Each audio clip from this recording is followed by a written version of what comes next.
What's up guys, Smith here from GamersHeroes.com. I was browsing Twitter last night before bed and I saw a fellow Final Fantasy fan struggling with a nightmarish challenge in Queen's Blood, so I thought I'd throw a guide up for you today. I'm going to go over the deck, the cards, how to play it, how to win it. If you need to unlock any of these cards, do check the top pinned comment, we've got a guide on where to find them all. So let's get to it. Okay, so let's take a quick look at the deck we're bringing in. Now part of the secret to winning this match is having cards, obviously. Now, you can only draw 5 cards at the start of each round, and after round 4, you don't draw any more cards. So the idea is you want to just overwhelm your opponent between rounds 1 and 4, so that when it comes to round 5 and he plays all his overpowered Bahamets, you don't have any issue. You can literally just let him run through. Now, I've done this several times today. I've gone through 5 times with this deck to make sure it's 100%. I'm not saying you're going to win 100%, but I wanted to make sure that I wasn't just winning by luck or random draw, because then you guys are going to get frustrated trying to replicate the result. So we've got Kate Sith, pretty much there just to put the Moogle in your hand. Again, he's not a bad card with his left, right, and down bonus. You've got Sid, who is just there to bring the Bronco in. The Bronco is really good during some of the rounds where you're starting off with limited lane control. Reno and Rude are pretty much exclusive turn 1 plays. You really want these out in the first round. Space Ranger's pretty good anywhere. You know, he gets 1 power for each enhanced enemy card. And there's a bunch of the enemy card plays Space Ranger himself. He plays the Chocobo that buffs. He plays the Loveless. So this card comes into play quite a fair bit. The Haunted Hotel ideally is another early on one with Reno and Rude. This is just to overwhelm his Space Ranger. Titan's fantastic just for throwing down level 2, level 3 spaces as quick as you can. Odin comes in almost sort of the same kind of role as Dio down here. He comes in to try and counter when your enemy's doing the big power up. So Loveless typically happens around turn 3, turn 4. It's not exact. Space Ranger's obviously turn 1, so he can help there too. The Moogle Trio is twofold. The diagonal ability for its, when you play it, is really good for some of the lanes in this, because some of the lanes you have to have a diagonal card in order to progress. And then you've got Dio, who is pretty much just there to spawn extra cards into your hand.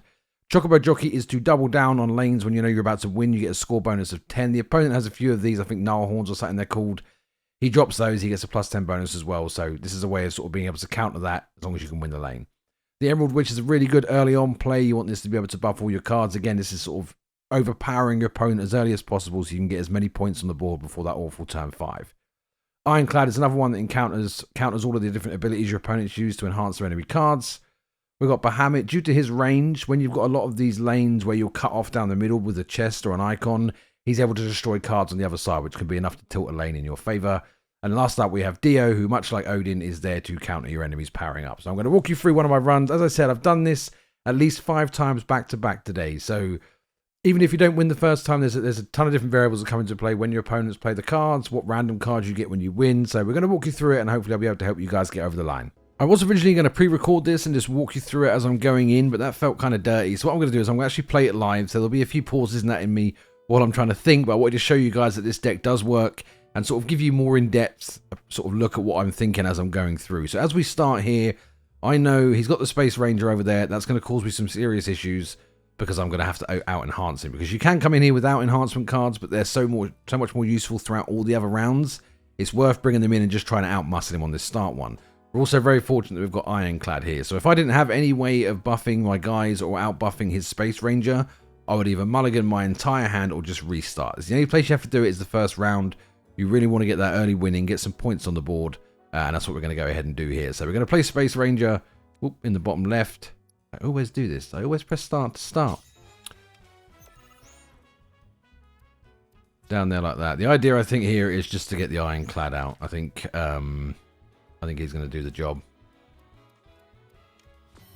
I'm going to put down Kate Sith up there. I'm putting him down up there just so I can spawn in the Moogle. I may use him now. I probably will. I may use him later.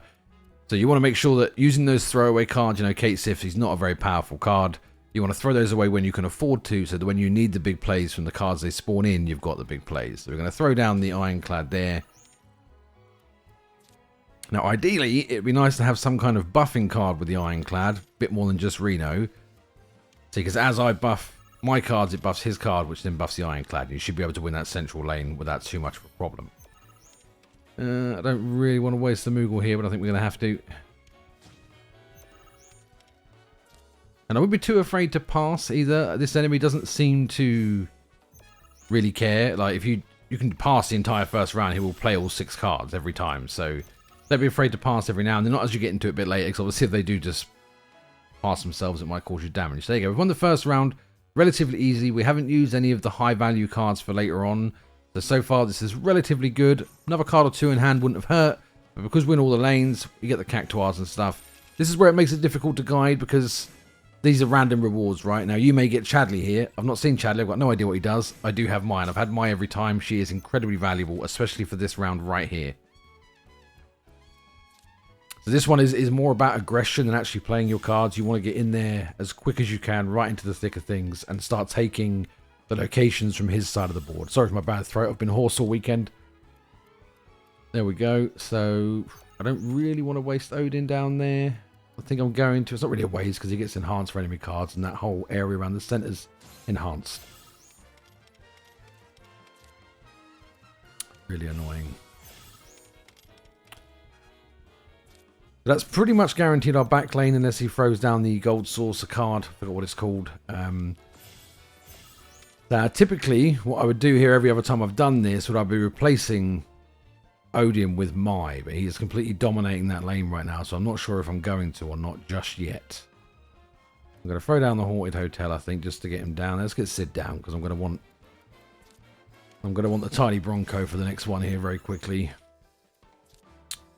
Yeah, see, so with that card down there, it's no longer a choice. Mai's going to have to drop down and destroy all of the stuff over there, because if you pretty much need to get to round 4 without him having any points on the board. That's the only way I know to really guarantee this to work. How do I win that top lane?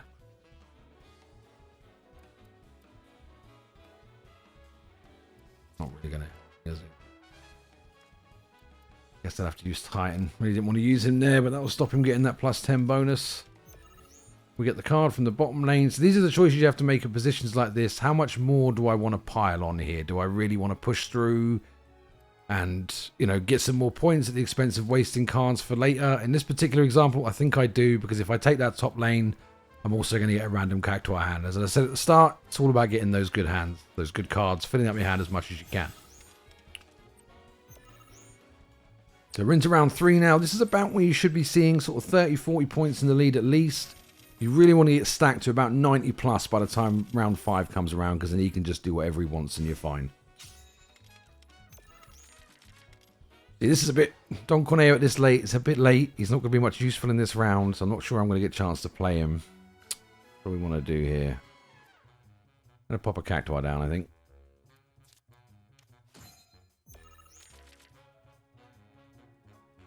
Right, he's dropped the Loveless Plate. That's going to power up every card, I think, in an immediate square radius around him. So this is where you want to drop your cards that are going to counter that. So each time he drops a card in that sphere and it gets buffed up, Don's going to come in and have a bit of a laugh with him.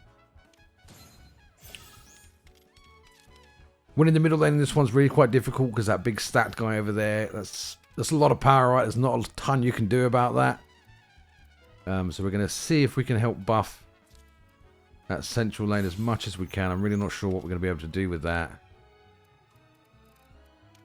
Bahamut will be able to come in. We might be able to win it if we're lucky. We'll have to see what's going to go on. Right, what do I want to do for future rounds? I probably want to get Don out somehow. I don't think I'm going to be able to.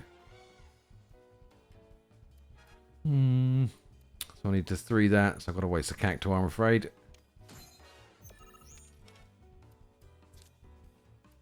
Hindsight, I probably should have tried to stack Don on the middle there, but we should be okay. So we're going to Bahamut, take away the cactuar. Yeah, pretty sure I'm going to lose that middle lane. I'm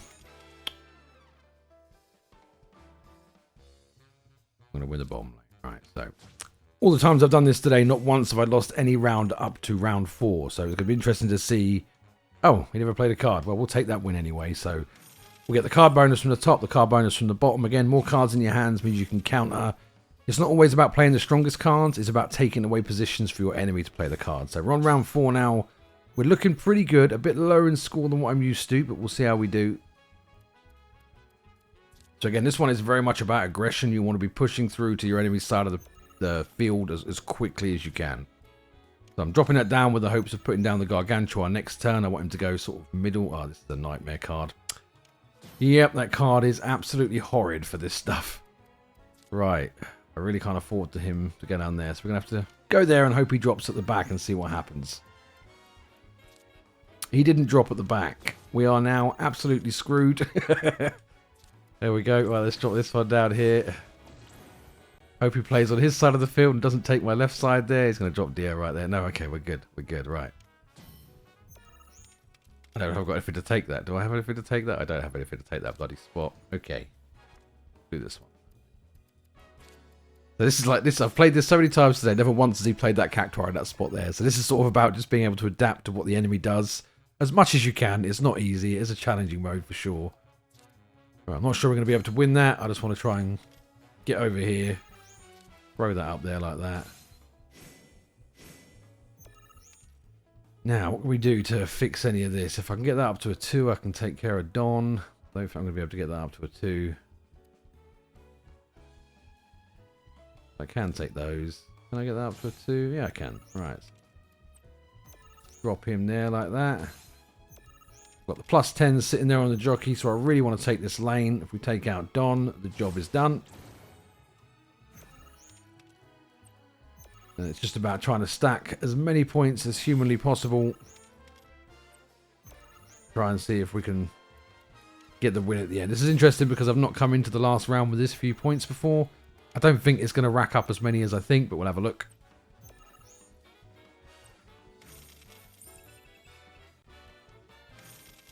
There we go. We're looking at 85 points to his 4. So he's got to score 81 points. I'm not sure what happens if you draw. And we'll see what happens. This is literally what happens every time I've done this today. I've got to the end with 0 cards or 1 card in my hand. So he's probably going to have a few Bahamets. The issue is I don't think he's played any of his big +10 cards yet. So that might be a problem, but hopefully we'll be okay. At this point, it's just about skipping your hand. Fat Chocobo.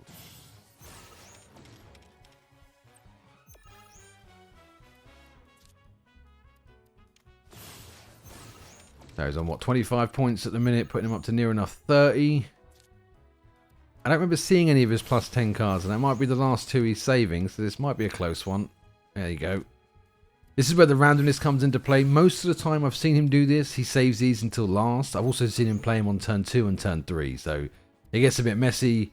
I don't think he's going to have enough to beat us, even with a relatively low score compared to what I've had. 85 to his 4. Tally it all up, and we come out victorious. So I've really tested this deck for many hours today. I've gone through so many times, and I've won pretty much every time. I just wanted to make sure this wasn't, you know, some 1 in a million chance. I really wanted to make sure if you guys were stuck, this would help you out. So hopefully it has. We try and keep these videos as quick as we can, but obviously for this one, I just wanted to go into detail and walk you through my thinking as I went through. But hopefully you guys can finish this off. Probably the hardest challenge in all of Queen's Blood, to be honest. So if you do get there, congratulations, you are indeed a Queen's Blood pro. I really hope we see more from this mini game. I absolutely love it. I want DLCs for it. A standalone game, mobile phone game, whatever you've got, Square, throw it at me and you can have my money. So guys, nice and quick, nice and easy. Get ready and get back to the game. If we helped you out today, do like to subscribe. I really do appreciate it. And I'll see you in the next one. Take care now.